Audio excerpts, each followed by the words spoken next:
오늘은 오순절 후 23번째 주일이면서 종교개혁 기념주일입니다. 1517년 10월 31일이었죠.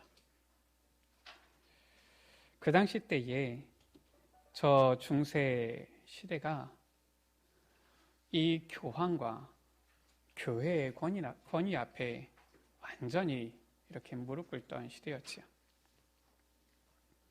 그러다 보니까 이 교황과 교회가 본래의 이 모습을 놓치게 되어진 거예요.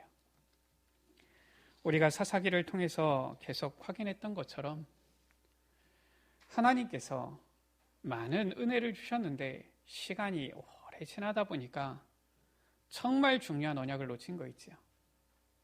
그래서 어떻게 했느냐? 성경에는 나와 있지도 않은 이제는 얘기들을 하게 되어진 거예요. 교황의 말이 성경의 하나님의 말씀보다 더 권위가 있다. 이런 얘기를 하기 시작한 겁니다. 그러면서 이 교회에서 이제 큰 건물을 짓는 거지요. 성당을 짓는 거지요. 이 성 베드로 성당을 짓는데 얼마나 크게 짓는지 어마어마한 돈이 들어가게 되어지는 거예요. 그러니까 그 돈을 모으기 위해서 고안을 해낸 게 면죄부를 팔자 이렇게 되어진 겁니다. 그래서 너의 부모가 지옥에 갔는데 면죄부를 사라. 그러면은 천국으로 갈 것이다. 이런 성경에 없는 얘기를 만들어내기 시작한 거예요. 그것도 단번에 천국으로 가면은 돈이 안 되니까 지옥에서 연옥으로 왔다가 한번 거쳐서 이제 천국 가게 되어지는 이러한 단계도 만들게 되어진 거예요. 그 당시 때에는 성경이 이렇게 각 나라의 언어로 기록되어져 있지 않고 라틴어로만 이렇게 기록이 되어져 있었던 거예요. 원래 쓰여질 때에는 히브리어, 헬라어로 이렇게 쓰여졌는데 약 한 이 주 1000년경에 이 성경이 정리가 되어지면서 그 이후로는 라틴어로만 성경이 이렇게 나오고 그러다 보니까 라틴어를 아는 사람들만 성경을 읽을 수 있는데 당시에는 문맹자들도 많았고요. 또 각 나라의 언어를 썼지 라틴어를 공용어로 쓰는 게 아니었거든요. 그러니까 일부 사제들만 성경을 읽을 줄 아는 거예요. 일반 성도들은 전혀 성경을 읽을 수가 없는 겁니다. 그러니까 그저 얘기하는 것이 그게 하나님의 말씀인 줄 알고 사람들이 이제는 면죄부를 사기 시작하는 거예요. 그래서 속히 그때 나왔던 얘기가 이 면죄부를 사면서 이 헌금함의 동전이 땡그랑 떨어질 때에 이 부모님의 영혼이 저 지옥에서 연옥으로 오고 또 이 동전이 땡그랑 떨어질 때에 연옥에서 천국 간다. 이런 얘기들이 나왔던 겁니다. 그때에 신부면서도 신학자였죠. 이 마르틴 루터라는 사람이 성경을 보는데 그게 아닌 거예요. 교회에서 또 교황이 하는 많은 얘기들이 성경과 맞지 않거나 아니면 성경이 없거나 이런 것들을 보게 되어진 겁니다. 그래서 자기가 이 신학 교수로 있는 이 비텐베르그 대학의 이 정문에다가 크지도 않아요. 요만한 이 종이를 갖다 붙인 겁니다. 무슨 종이를 갖다 붙였냐면은 우리가 이거에 대해서 한번 토론을 해보자. 무조건 막 데모하자 이게 아니라 토론을 해보자 하면서 95개의 어떻게 보면 질의 이런 문답이죠. 질의서지요. 이거를 붙인 겁니다.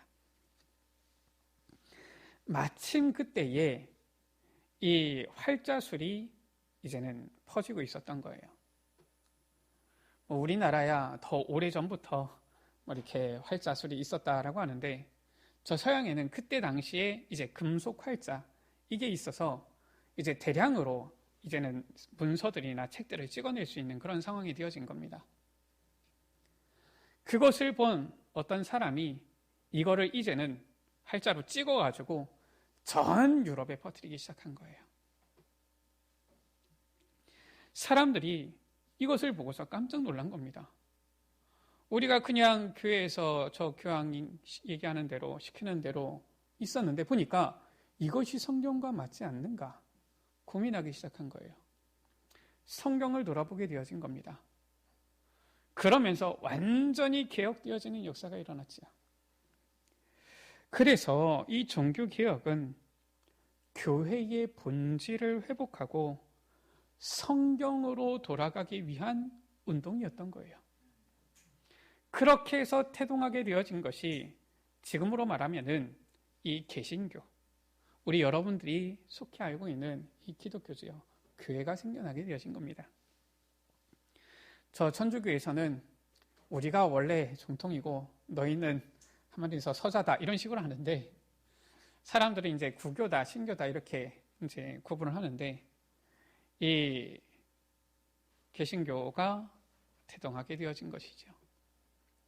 그래서 우리 여러분들이 지금 오늘 이 자리에 성경의 말씀을 확인하면서 하나님께서 우리에게 주시는 말씀이 무엇인지, 복음이 무엇인지를 확인하고 있는 것입니다. 감사하지 않습니까? 만약에 그런 중요한 이 개혁운동이 일어나지 않았다면 우리는 지금도 하나님의 말씀이 무엇이고 올바로 신앙생활하는 것이 무엇인지도 모른 채 그냥 앞에서 이 사제가 신부가 하는 얘기가 그게 맞는 줄 알고 여러분들은 열심히 일해가지고 면죄부 사는데 힘을 다 써야 되는 거예요. 하나님께서는 우리에게 중요한 이 개혁의 그 시간표를 허락하여 주셔서 오늘날 우리가 올바로 신앙생활할 수 있는 그 은혜를 주신 것입니다. 그리고 나서 벌써 500여 년이 벌써 지났어요. 500년이 넘었죠. 왜 실은 한국교회 전체가 종교개혁 기념주일 이것을 지키거나 그러진 않습니다. 우리 교회도 이것을 그렇게 중요한 절기로 생각하지는 않습니다. 그러나 의미는 알아야 돼요. 알고는 넘어가야 됩니다. 10월 31일 하면은 세상에서는 사람들이 어떤 날로 더 인식을 하는지 압니까? 요즘 아이들, 초등학생들 보면은 전부 다 한 달 전부터 준비하는 거예요. 특히나 요즘 오징어 게임이라는 이 드라마가 히트를 치고 나서는 지금 그 의상을 만들어서 이 날에 팔기 위해서 막 장사하려는 사람들이 눈을 시펄겋게 뜨고서 막 이렇게 막 머리를 짜내고 그랬지요. 뭐냐? 할로윈 데이로 알고 있어요. 날짜가 똑같습니다. 10월 31일이에요. 그러니까 교회에 다니는 성도들 중에서도 할로윈 데이는 아는데 종교개혁 기념일을 모르는 사람들이 대부분이에요. 우리 에베네셀 가족들만이라도 제대로 아셔야 됩니다. 문화개혁해야 돼요. 요즘 우리 아이들이 할로윈 데이는 알고 할로윈 데이 때 무슨 의상 입을까 고민하는데 종교개혁 기념일은 잘 모르고 정말 이 종교개혁을 통해서 하나님께서 우리에게 주신 이 중요한 은혜가 무엇인지는 잘 모르는 경우가 많다니까요. 그래서 우리 여러분들만이라도 제대로 아시고 여러분들만이라도 후대들에게 제대로 전달해 주시고 우리 여러분들이 이 시대의 문화를 개혁하는 중요한 주역이 되셔야 되는 것입니다. 오늘 우리가 성경의 말씀을 통하여서 정말 교회의 본질을 회복해야 되겠는데 교회의 본질을 어떻게 회복합니까? 처음에 그 모습으로 돌아가면 돼요. 그 모습이 바로 초대교회지요.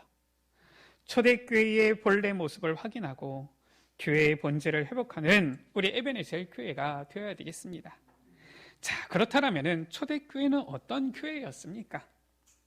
초대교회는 사도행전 1장에 보면은 이 예수님의 제자들과 또 이 여인들과 이 적은 숫자예요. 어떻게 보면 정통파라고 당시에는 얘기했던 이 유대교에서 벗어난 속히 이단이라고 불렸던 이 자들이지요. 예수 그리스도를 믿는 이들로부터 시작되어진 교회입니다. 그들은 도대체 어떻게 어떤 언약을 붙잡고 이 초대교회를 세워갔습니까? 그들이 붙잡은 언약이지요. 바로 오직 복음의 언약을 붙잡은 거예요. 우리 여러분들의 삶이, 여러분들의 신앙생활이, 여러분들의 걸음걸음이 오직 복음 되어지기를 주의 이름으로 축복합니다. 이들이 붙잡은 오직 복음의 언약은 무엇입니까? 사도행전 1장 1절 2절 가운데 나타나 있지요. 데오빌로여 내가 먼저 쓴 글에는 이라고 했어요. 무엇을 말하는 것입니까? 이 사도행전은 누가가 성령의 감동을 받아서 쓴 이 기록이지요. 하나님의 말씀이에요. 먼저 쓴 글, 바로 누가복음을 말합니다. 마태복음, 마가복음, 누가복음, 요한복음 가운데 나타나 있는 중요한 이 핵심이 무엇이냐? 바로 요한복음 20장 31절 가운데 말씀하고 있죠. 내가 이것을 쓴 것은 너희로 예수가 하나님의 아들 그리스도이심을 믿게 하려는 것이요. 또 그 이름을 힘입어 영생을 얻게 하려는 것이다 라고 했어요. 오직 그리스도, 오직 예수님만이 그리스도 되신다는 이 언약을 붙잡은 거예요. 지금도 그렇습니다. 지금도 죄의 문제, 저주의 문제, 저 악한 사탄의 문제는 예수 그리스도 그 이름의 능력이 아니고서는 절대로 해결할 수 없는 거예요. 할렐루야. 우리 여러분들 아셔야 돼요. 이유 없이 오는 질병이 있습니까? 그게 병원 가도 해결이 안 된단 말이에요. 오직 그리스도의 그 이름이 필요한 거예요. 우리 여러분들 주위에 많은 영적 문제 가진 사람들이 있습니다. 막 우울증 오고요, 조울증 오고요, 정신적인 문제 가지고 있고요, 때로는 아예 귀신에게 시달리고요, 이런 사람들이 있어요. 가가지고 석가모니의 이름으로 해보세요. 싸대기 맞습니다. 안 된다니까요. 그때에 정말 하나님께서 우리에게 주신 이 유일한 해답이 예수 그리스도밖에 없는 거예요. 그래서 예수만이 그리스도시다. 이것을 초대교회는 딱 언약으로 붙잡은 겁니다. 언제 이들이 확인을 했느냐? 3년여 공생의 사역을 하시는 예수님을 쫓아다니면서 생각했어요. 혹시 이 예수님이 우리가 기다리던 메시아 곧 그리스도가 아닌가? 그런데 예수님께서 십자가에 못 박히시는데 두 눈으로 똑똑히 본 겁니다. 죄 없으신 예수님께서 십자가에 못 박혀 죽으시는데 해가 빛을 잃고요, 땅에 지진이 일어나고요, 심지어 저 로마 군대의 백부장이었던 사람도 고백하지요. 이는 진실로 하나님의 아들이었도다. 아직도 의심하는 사람들이 있어요. 그러나 그 의심이 믿음으로 바뀌기까지는 불과 며칠 걸리지 않았습니다. 사흘 만에 예수님께서는 부활하셔서 여인들과 제자들에게, 그리고 500여 형제들에게 나타나신 거예요. 이 예수님을 본 자들, 부활하신 예수님을 이 만난 자들은 이제는 더 이상 예수가 그리스도 되시는 것에 대해서 의심을 품을 수가 없는 겁니다. 그래서 우리 인생의 저 근본 문제, 하나님 떠난 문제, 죄의 문제, 사탄의 문제, 그것으로 인하여서 모든 문제가 우리에게 오게 되어졌는데, 이 근본 문제를 해결하신 그 구원자, 바로 누구냐? 예수님이 바로 그 그리스도시구나. 이 언약을 붙잡은 거예요. 그리고 그 언약을 붙잡은 제자들이 사도행전 1장 3절에 보면은 감람산에 올라간 겁니다. 부활하신 예수님과 40일 동안 함께 있으면서 집중으로 말씀을 받은 거예요. 훈련받은 것이지요. 바로 하나님 나라입니다. 오직 하나님 나라, 이 말씀을 받은 거예요. 이 언약을 붙잡은 것이지요. 하나님 나라의 일이 무엇입니까? 결국은 예수님께서 그리스도로 오셨지만은 그 예수 그리스도를 왕으로 모시지 않고 자기 소견대로 행하면은 오는 반복되는 재앙 막을 수 없다 이거예요. 예수님께서는 우리 인간의 모든 문제를 해결하신 구원자 곧 그리스도로 오셨는데, 그 그리스도께서 주인 되시고 왕이 되셔서 통치하시는 하나님의 나라 임해야지 사탄의 나라 꺾여진다라는 거예요. 이 하나님 나라입니다. 이 언약을 딱 붙잡은 거예요. 오늘날도 마찬가지입니다. 아무리 이 시대에 흑암 문화가 강하고요, 악령이 들끓고요, 우리가 찬양했죠. 이 땅의 막이 들끓어 우리를 삼키려 할지라도 하나님의 나라에 임하시면 그리스도께서 내 마음의 왕이 되시고 우리 가정의 왕이 되시고 정말로 우리가 있는 이 그 현장 가운데 왕이 되셔서 통치하시게 되어지면은 사탄의 나라는, 흑암 세력은 꺾이는 거예요. 이 언약을 딱 붙잡은 겁니다. 그러고서 이 초대교회가 붙잡은 언약은 무엇입니까? 하나님 나라 임하기 위해서 그리스도께서 나의 왕, 나의 주인으로 나를 다스리시고 통치하시기 위해서 우리에게 필요한 것이 한 가지 있는데 그게 바로 무엇이냐? 다른 것도 아니에요. 돈도 아닙니다. 명예도 아니에요. 권세도 아닙니다. 바로 오직 성령이 너희에게 임하시면 너희가 권능받고, 이 오직 성령의 언약을 붙잡은 거예요. 오직 성령이 임하여서 권능받으면 어떻게 되어집니까? 예루살렘과 유대와 사마리아와 땅끝까지 이르러 그리스도의 증인이 되리라 말씀하신 거예요. 그래서 이 언약을 딱 붙잡은 겁니다. 이 언약을 붙잡은 자들, 오직 복음의 언약을 붙잡은 자들이 사도행전 1장 13절에 보면은 마가다락방에 모인 거예요. 그들의 숫자를 보니까 15절 가운데에 약 120여 명 되었다. 그렇게 많은 숫자는 아닙니다. 물론 우리 교회보다는 많네요. 그러나 그렇게 많은 숫자는 아니에요. 그런데 이들이 모인 그 자리에서 이들은 무엇을 했습니까? 오직 복음의 언약을 붙잡고서 오로지 기도에 힘쓴 거예요. 우리의 숫자가 적어도 괜찮습니다. 우리가 설령 능력이 없고 힘이 없고 연약해도 괜찮습니다. 가진 돈이, 경제가 많지 않아도, 부가 많지 않아도, 권력이, 명예가 많지 않아도 괜찮습니다. 오직 복음의 언약을 붙잡고서 오로지 기도에 힘쓴 거였어요. 이것이 바로 초대교회의 모습이었죠. 우리도 이 모습을 회복해야 됩니다. 이 오직 복음의 언약을 붙잡고 있었을 뿐만 아니라 이들은 이제는 성령이 임하게 되어지니까 이들은 나가서 복음을 전하기 시작했는데, 복음을 전했는데 전한 내용도 다른 내용이 아니에요. 여러 가지 내용을 전한 게 아닙니다. 바로 오직 복음의 내용만 전한 거예요. 이처럼 이들은 오직 복음을 붙잡은 것이지요. 오늘 말씀입니다. 사도행전 2장 36절 가운데 베드로의 첫 설교가 나옵니다. 베드로가 설교를 어떻게 했는지 궁금하시면 사도행전 2장 읽어보시면 돼요. 이 베드로의 첫 설교의 내용의 핵심이요 결론이 바로 무엇이냐? 36절입니다. 그런즉 이스라엘 온 집은 확실히 알지니 너희가 십자가에 못 박은 이 예수를 하나님이 주와 그리스도가 되게 하셨느니라. 예수님이 바로 그리스도시다. 이것이 바로 설교의 핵심이요 결론이었던 거예요. 사도행전 3장 6절이지요. 베드로와 요한이 예루살렘 성전에 올라갑니다. 당시 이 성전은 유대인들이 모여서 하나님께 제사 드리는 그러한 장소기도 했죠.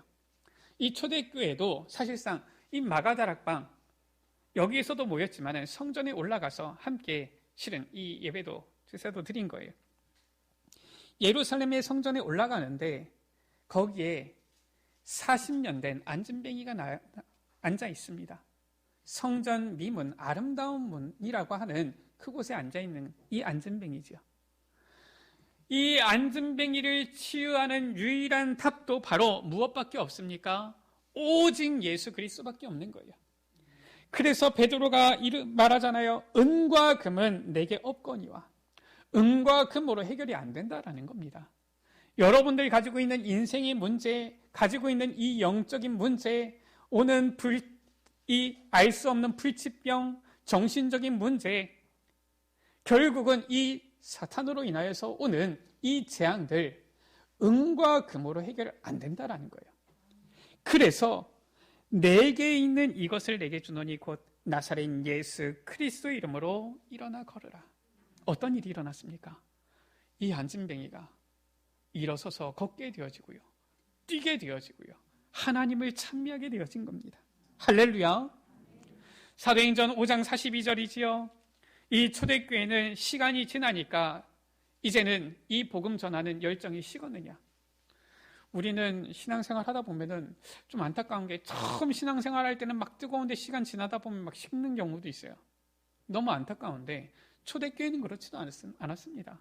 시간이 지날수록, 계속 시간이 지나도, 사도행전 5장 42절이지요. 이들은 더욱더 날마다 성전에 있든지 집에 있든지 예수는 그리스도라고 가르치기와 전도하기를 그치지 아니하니라. 가는 곳마다 만나는 사람마다 모든 현장 가운데서 예수는 그리스도, 이 오직 복음을 전했던 거예요. 오직 복음의 언약을 붙잡고 오직 복음만 말하는 이 초대교회, 이들이 붙잡은 언약, 바로 오직 복음이었죠. 우리 여러분들 많은 문제가 있습니까? 우리 여러분들 정말 오직 복음을 붙잡으세요. 오직 그리스도의 언약을 붙잡으세요. 저는 우리 여러분들의 문제를 해결해 줄 수 없습니다. 저는 하나님이 아니에요. 저는 우리 여러분들의 문제가 뭔지 여러분들이 이해해 주시지 않으면 다 알 수도 없습니다. 그러나 하나님은 아세요. 그러나 하나님께서는 여러분들의 문제를 해결하실 수 있는 능력을 가지고 계십니다. 이미 예수 그리스도께서는 여러분들의 모든 과거, 현재, 미래의 문제, 죄와 저주, 사탄의 문제를 완전히 해결하신 거예요. 그래서 예수 그리스도, 이 오직 복음의 언약을 붙잡으셔라. 그러면 우리 여러분들 문제 끝납니다. 여러분들 그리스도의 증인되게 되어져 있는 거예요. 이 모습이 바로 초대교회의 본래의 모습이었어요. 두 번째입니다. 초대교회는 복음의 생을 건 제자들이었어요. 이 무슨 말입니까? 교회란 단어는 예수님께서 제일 처음에 사용하셨지요. 바로 에클레시아라는 단어예요. 세상 가운데서 불러냄을 입은 자 또는 그들의 모임을 말하는 것입니다. 한마디로 세상 가운데서 불러냄을 입은 자들, 구원받은 자들, 구별된 자들이다라는 뜻이에요. 그러니까 교회는 건물이 아니라 실은 한 사람 한 사람이, 바로 구원받은 한 사람이 교회인 것입니다. 여러분들 한 사람 한 사람이 바로 교회란 말이에요. 에베네셀 교회가 어디냐? 물론 주소지를 찍어야 되니까 탑동로 36번 길 8 해야 되는 것이지만은, 에베네셀 교회는 어디에 있습니까? 여러분 가정에도 있고요, 여러분 직장에도 있고요, 여러분 학교에도 있고, 여러분 현장에도 있는 거예요. 왜냐? 여러분이 바로 에베네셀 교회이기 때문에 그래요. 그래서 여러분들이 있는 그곳에서 교회의 깃발을 들어라. 왜냐? 초대교회는 그랬던 거예요. 초대교회는 건물에 매이지 않았습니다. 마가다락방, 물론 작은 공간은 아니던데 사실상 여기서 세계복음화할 수 있는 능력을 갖추기는 어렵지요. 어땠느냐? 이들은 현장 곳곳에 제자로 딱 서서 교회의 깃발을 들었던 거예요. 예수님께서도 사역을, 어떤 사역을 하셨느냐? 제자 사역을 하신 겁니다. 물론 예수님께서 무리들에게도 복음을 전하셨어요. 많은 무리들을 모아가지고도 복음을 전하셨습니다. 그러나 예수님께서는 제자들을 세우셨어요.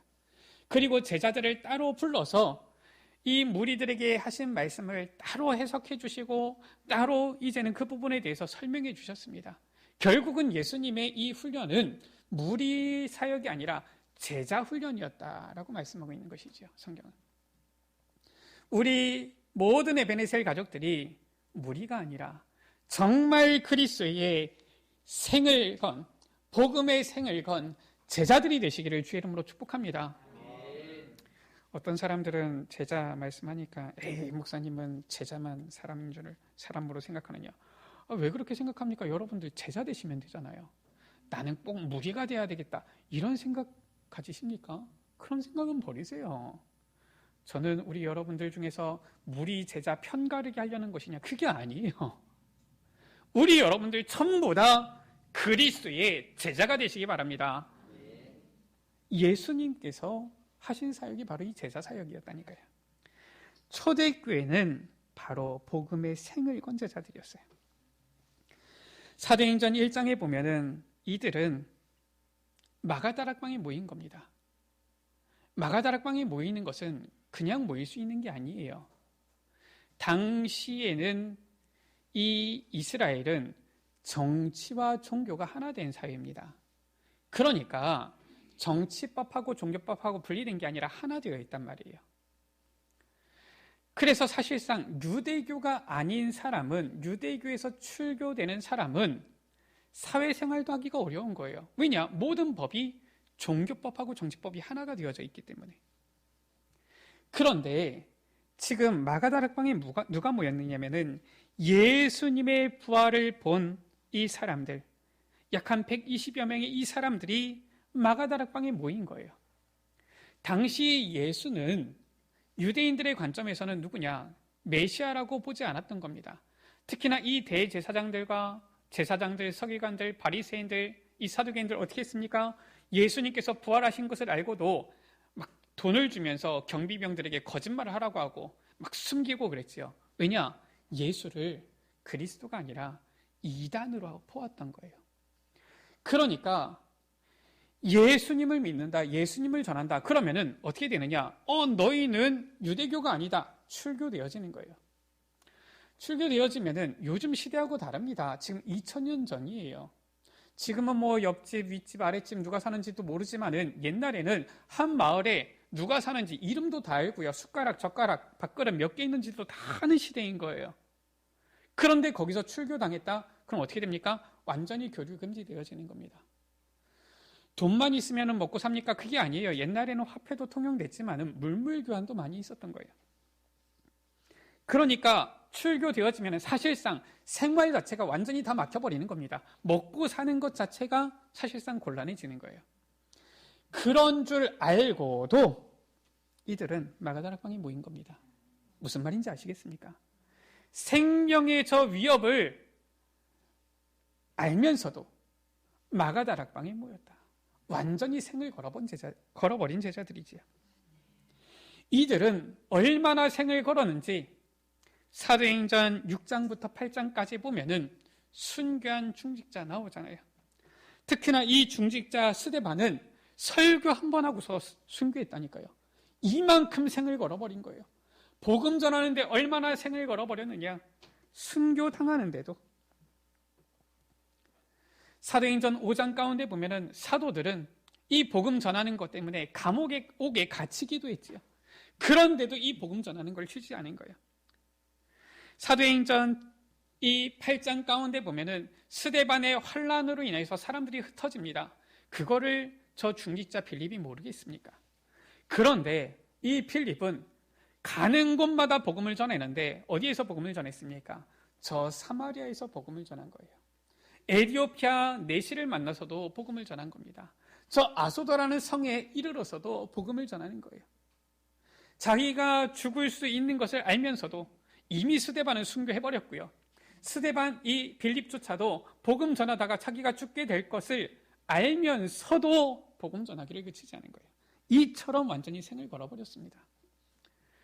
요즘 우리는 아무리 어려운 시대라 해도 이 정도는 아니잖아요.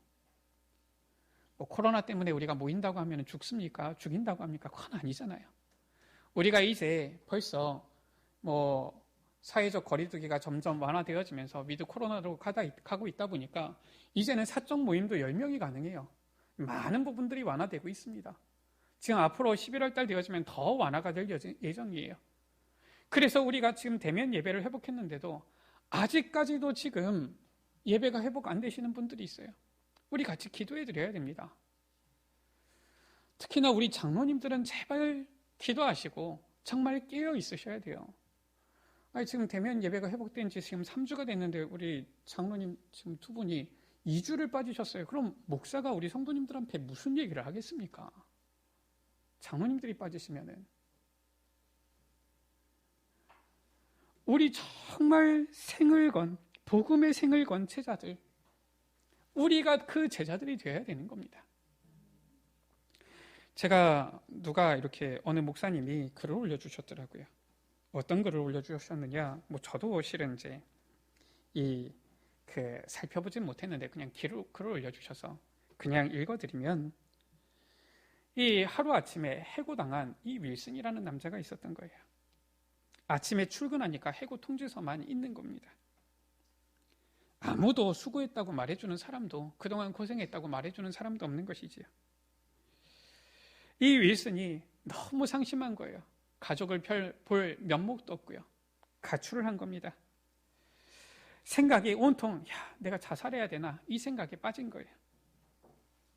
결국 이 윌슨이 자살을 택한 게 아니라 집으로 돌아와서 아내에게 울면서 말한 겁니다. 내가 평생을 바쳤던 회사에서 해고가 되었다. 지금 죽고 싶은 생각만 들고 당신을 볼 면목이 없다. 그때 아내가 말한 거지요. 여보, 우리가 아직 해보지 않은 게 한 가지 있어요. 우리가 아직 이 문제를 놓고 주님께 아직 기도해 본 적이 없잖아요. 이 말을 듣고서 번쩍 정신이 든 윌슨은 아내와 함께 이 모든 문제를 하나님께 맡기고 기도하기 시작한 겁니다. 하나님께서 이 윌슨에게 좋은 아이디어를 주셨어요. 그래서 이제는 그 아이디어를 가지고 사업을 하기 시작했는데, 그 업이 바로 홀리데이 인 호텔이라는 이러한 세계적인 숙박 이 업체가 되어졌다라고 하지요. 우리 여러분들 먹고 사는 게 포도청입니까? 복음의 생을 거세요. 정말 복음의 생을 걸면 하나님께서 여러분들의 생을 책임지신다니까요. 내 생을 하나님께 맡기면 하나님께서는 여러분들의 생을 인도하시는 거예요. 우리가 왜 복음의 생을 걸지 못하고 겨우겨우 저 불신자들보다 못하게 신앙생활을 합니까? 불신자들은 맘 편하게 주말에 놀러라도 가지, 우리는 불편한 마음을 가지고 교회에 와서 그것도 안 나오면 목사님이 전화할까 싶어가지고 겨우 한번 예배드리고 주중에는 전혀 예배에 상관없이 살고, 그 생활이 얼마나 힘듭니까? 우리 여러분들 초대교회의 이 본래의 모습을 회복하셔야 돼요. 우리 에베네셀 교회는 그 초대교회로 돌아가야 되는 것입니다. 이 초대교회의 제자들은 어떻게 했느냐? 생을 걸고서 복음운동에 헌신했던 거예요. 어느 정도 생을 걸었느냐? 바울은 말했지요. 나의 동역자들인 이 브리스길라 아굴라에게 문안하라. 그들은 나를 위하여 자기의 목이라도 내어놓았다. 무엇을 말하는 겁니까? 완전히 생을 걸었다라는 거예요. 물론 브리스길라 아굴라만 그랬습니까? 그렇지 않아요. 완전히 목을 내놓는 것, 생을 거는 것, 두 가지 방법이 있지요. 그렇죠? 뭐가 있습니까? 진짜 이 전도자를 대신해서 자기가 고초를 당하는 거예요. 그 사람이 바로 사도행전 17장의 야손이었잖아요. 바울 대신에 감옥에 끌려가서 고초를 당하고 풀려났던 이 야손. 그런 방법이 있고요. 실은 우리가 요즘 시대는 그런 시대가 아니기 때문에 생을 거는 방법이 있잖아요. 무엇입니까? 아예 나의 모든 경제를 가지고서 이 복음운동에 미는 거예요. 그거 맞잖아요. 우리 여러분들 사실상 여러분들이 이 경제를 버는 이유가 무엇입니까? 돈을 버는 목적이 무엇입니까? 사람들이 이 경제에 잘못된 관념이 있으니까 돈 때문에 사람 죽이기도 하는데, 여러분들조차도 불신자들과 똑같은 생각을 가지면 안 되잖아요. 우리는 열심히 벌어서 복음운동에 다 바치는 거예요. 드리는 것입니다. 이게 바로 초대교회 제자들이었어요. 사도행전 18장에 이 고린도에서 만난 브리스길라 아굴라는 어떻게 했습니까? 자기들의 업을 가지고서 바울을 전폭적으로 밀은 겁니다. 어느 정도 밀었느냐? 사도행전 19장에 보니까 두란노 서원에서 제자들을 훈련시키는데 그 모든 것을 브리스길라 아굴라가 된 거예요. 뿐만 아니라 바울의 전도 사역에 필요한 모든 것을 이 브리스길라 아굴라가 도운 것입니다. 나중에 로마 교회 세워질 때에도 이 브리스길라 아굴라는 아예 자기 칩을 내놨다니까요. 우리 여러분들, 어떤 사람들이 얘기합니다. 신약에는 11조에 대한 얘기가 없는데, 물론 구약 성경에 비해서 11조에 대한 얘기가 적습니다. 신약 성경에. 그러니까 어떤 사람들은 말합니다. 꼭 11조 해야 되느냐? 성경에는 분명히 말씀했어요. 그건 하나님의 것이다. 하나님의 것을 너희가 도둑질했다. 아니, 우리가 언제 도둑질했습니까? 온전한 11조를 드리지 못했다. 생활비의 11조를 말하는 것입니까? 그게 아니잖아요. 내 소산에, 내 소득에 온전한 11조를 말했어요. 성경은. 초대교회는 이 10의 1조가 문제가 아니었습니다. 왜 신약 성경에는 10의 1조에 대한 얘기가 별로 없느냐, 많이 안 나오느냐? 나오긴 나옵니다. 적게 나오지요. 왜 적게 나옵니까? 이들은 아예 생을 걸어버렸어요. 10의 9조를 드린 겁니다. 그러니까 10의 1조를 얘기할 필요가 없지요. 오늘 사도행전 2장 가운데도 보세요. 뭐라고 말씀하고 있습니까? 그들이 서로 물건을 통용하고 자기의 재산 소유를 다 팔아가지고 하나님께 드린 거예요. 같이 쓰는 겁니다. 저 사도행전 이 5장 가운데 보면 어떻습니까? 이 아나니아, 이 사도행전 5장 가운데 보면은 아예 자기의 모든 것을, 이 사도행전 4장 가운데 보면은 바나바라 하는 사람은 아예 자기의 모든 것을 팔아가지고 하나님께 다 드린 거예요. 우리가 보면은 이 로마서 16장에 나타난 이 제자들 같은 경우는 어땠습니까? 자기의 목숨 생을 걸고서 완전히 이 복음운동에 다 헌신한 거예요. 그러니까 10의 1조 얘기할 필요가 없지요. 우리 여러분들 정말 하나님께서 기뻐하시는 것에 여러분들의 생을 들여보세요. 그럼 하나님께서 여러분들의 생을 책임지시나 안 책임지시나 한번 하나님을 시험해 보시라니까요. 그게 하나님의 말씀이잖아요. 하나님을 시험할 대상이 아닌데 하나님을 시험해 보라. 그 말씀이 나와 있잖아요. 바로 무엇입니까? 여러분들의 생을 하나님께 이 복음운동에서 걸어보시라니까요. 그랬는데 하나님께서 내 생을 책임져 주시는지 안 책임져 주시는지 확인해 보세요. 우리가 한 번은 하나님께 정말로 이 부분을 확인해 보고 정말 이것이 맞는지 아닌지 확인해 보고 증거를 얻는 증인이 되어야 될 거 아닙니까? 그래서 초대교회는 복음의 생을 건 제자들이었죠. 세 번째입니다. 초대교회는 오직 복음의 언약을 붙잡고 복음의 생을 걸고 어디에 올인했느냐? 전도 선교에 올인한 거예요. 왜냐? 부활하신 예수님께서 가장 마지막으로 주신 사명이요 명령이요 부탁이었죠. 모든 민족을 제자 삼으라. 모든 족속에게 이 복음을 전파하라. 만민에게 복음을 전파하라. 땅끝까지 이르러 내 증인이 되리라 하셨던 거예요. 사도행전 2장 가운데에 처음 마가다락방에 모였던 이 120여 명의 성도들, 이들은 오순절에 성령의 충만함을 받고서 완전 전도자로 변화되어진 거예요. 좀 전에 설명드렸잖아요. 예수 이름 말하면 출교된다니까요. 예수 전하게 되어지면은 죽게 되어진다니까요. 그러나 그들은 주저하지 않고 복음을 전한 거예요. 사도행전 4장에 보면 어떻습니까? 산헤드린 공의회 앞에 서게 되어졌잖아요. 이 공의회는 무엇이냐? 종교 재판의 자리면서도 정치 재판이 같이 이루어지는 거예요. 왜냐? 정치, 종교가 하나 된 사이니까요. 어떤 권한을 가지고 있었느냐? 사람을 죽일 권한도 가지고 있었던 회의가 바로 이 산헤드린 공의회예요. 여기 앞에 지금 베드로가 선 겁니다. 왜 예수 이름으로 말하지 말라 그랬는데 왜 너희가 예수 이름으로 얘기를 했느냐? 이렇게 하지요. 그때 베드로의 대답입니다. 나는 하나님 앞에서 이 복음을 말하지 아니할 수 없다. 그러면서 말하지요. 천하 인간의 구원받을 만한 다른 이름을 우리에게 주신 일이 없음이니라. 나는 예수 그리스도 이름을 말하지 아니할 수 없다. 완전히 전도 선교에 올인한 거예요. 이들은 사도행전 5장 42절입니다. 이 감옥에 갇히는 핍박, 어려운 핍박들이 왔음에도 불구하고 날마다, 우리는 일주일에 한 번 예배 드리는 것도 쉽지 않은데 이들은 날마다 성전에 있든지 집에 있든지 예수는 그리스도라고 가르치기와 전도하기를 그치지 아니하였다. 사도행전 2장 46절 47절에도 나오지요. 날마다 마음을 같이하여 성전에 모이기를 힘쓰고 집에서 떡을 떼며 기쁨과 순전한 마음으로 음식을 먹고 하나님을 찬미하며 온 백성에게 칭송을 받으니. 날마다 복음을 전한 거예요. 그러니까 주께서 구원받는 사람을 날마다 더하게 하시니라.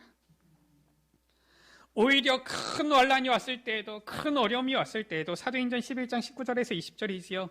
이들이 피해서 도망가는데 어디까지 갔느냐? 저 안디옥까지 이르렀는데 거기서도 복음을 전하는 겁니다. 유대인에게만이 아니라 헬라인에게도 이 복음을 전파하니 선교의 문이 열렸지요. 사도행전 13장 1절에서 4절입니다. 어려움이 왔는데도, 큰 기근이 왔는데도 이들은 어떻게 합니까? 기도하면서 오히려 자기들을 세워줬던 바울과 바나바, 여러분들 같으면 담임 목사님을 선교사로 쉽게 파송할 수 있겠습니까? 이 바울과 바나바를 선교사로 파송을 하는 거예요. 놀라운 선교의 문들이 그 뒤로 계속 열리지 않습니까? 그 내용들이 사도행전에 쭉 나오잖아요. 우리 여러분들 2021년 10월 복음으로 개혁되는 달이었어요. 점검해 보세요. 나는 정말 복음으로 개혁됐는지. 오늘 종교개혁 기념주일입니다. 한번 돌아보세요. 나는 정말 초대교회의 이 모습, 교회의 본질을 잘 회복하고 있는지. 우리 모든 에베네셀 가족들이 초대교회의 모습을 본받아 교회의 본질을 회복하게 되시기를 주의 이름으로 축원합니다. 말씀을 마칩니다. 초대교회는 오직 복음의 언약을 붙잡은 생을 건 제자들이 일어나서 전도와 선교에 올인하였던 거예요. 이것이 바로 성경에 나타난 전도운동, 즉 다락방 전도운동입니다. 왜 우리가 이단 2명 쓰면서도, 왜 우리가 어려움 겪으면서도 우리가 이 다락방 전도운동 합니까? 이것이 성경적인 전도운동이요, 초대교회 전도운동이기 때문에 그래요. 그런데 안타깝게도 많은 다락방 교회들이, 또 우리 교회도 이 다락방 전도운동을 지금 놓치고 있는 거예요. 다락방 전도운동을 잊어버리고 있는 겁니다. 지금 교회의 본질을 지금 놓치고 있는 거예요. 우리의 가정과 현장에서 오직 복음 붙잡고 오직 복음 증거하는, 생을 걸고 이 복음 증거하는 다락방 전도운동을 시작함으로써 교회의 본질을 회복하는 우리 모든 에베네셀 가족들 되시기를 주의 이름으로 축원합니다. 우리 시간 같이 찬양합니다. 세상에 많은 진리 있다 해도 나에겐 오직 하나. 우리 같이 찬양합니다.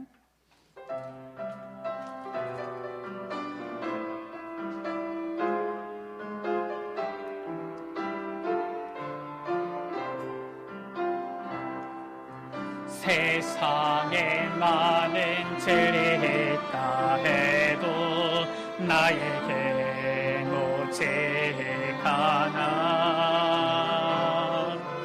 많은 사람들 넓은 길로만 가나 나의 길 좁은 길이라네. 주님 가신 그 길을, 주님 가신 그 길을 걸어가는 것이 나의 가장 큰 기쁨. 주님 하신 그 말씀 이루는 것이 나의 가장 큰 소망. 세상에 외치는 저 많다 해도 나에겐 오직 하나. 길이요 진리요 생명 되신 주님, 오직 예수뿐이. 다시 한번 찬양합니다. 세상에 많은 진리 있다 해도, 세상에 많은 진리 있다 해도 나에게 오직 하나.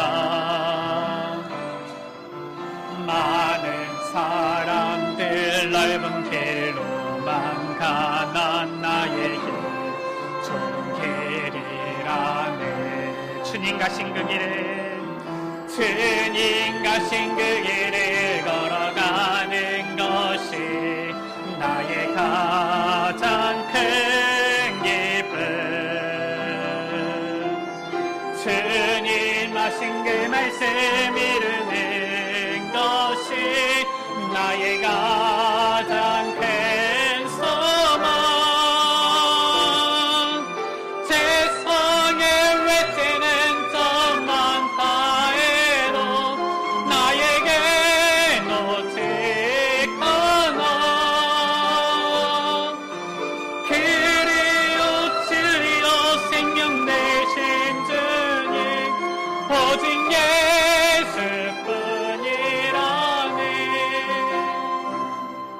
시간 같이 기도합니다. 주님, 오직 예수 그리스도, 오직 복음의 언약만을 붙잡게 하여 주옵소서. 이 복음의 생을 건 제자들이 되게 하여 주옵소서. 내가 정말로 이 복음의 생을 건 제자가 되게 하여 주옵소서. 우리 가정이, 우리 후대가 복음의 생을 건 제자들이 되게 하여 주옵소서. 그래서 정말로 이 전도와 선교에 완전히 올인하는 우리의 삶이 되게 하여 주옵소서. 주님 앞에 개혁되어져서 나갈 때에 주여 주님께서 우리의 삶을 완전히 책임져 주시는 것을 확인하는 증인이 되게 하여 주옵소서. 우리 시간 다같이 주여 한번 부르갑심으로 기도하십니다. 주여, 아버지 하나님 감사합니다. 주는 그리스도시요 살아계신 하나님의 아들이십니다. 예수가 그리스도 되심에 오직 복음을 붙잡는, 오직 복음의 언약을 붙잡는 우리의 삶이 되게 하여 주옵소서. 초대교회의 모습과 같이 교회의 본질을 회복하기를 원합니다. 오직 복음의 언약을 붙잡고 복음의 생을 건 제자들이 되게 하여 주옵소서. 무리가 되지 않게 하여 주시고 정말 그리스도의 제자가 되게 하여 주옵소서.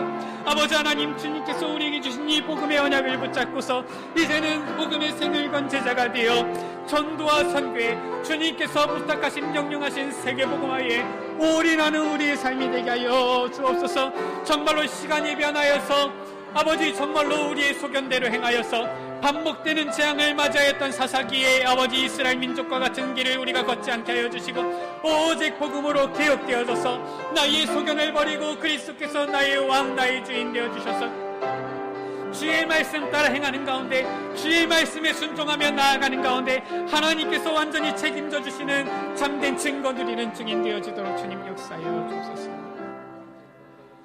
하나님 아버지, 우리의 마음, 생각, 우리의 삶이 개혁되게 하여 주옵소서. 우리의 에베네셀 교회가 초대교회와 같이 그의 본질을 회복하게 하여 주옵소서. 오직 복음의 언약을 붙잡고 복음의 생을 건 제자들이 되어 전도의 선교에 올인하는 우리 에베네셀 교회가 되게 하여 주옵소서. 우리 구주 예수 그리스도의 이름으로 기도드립니다. 아멘.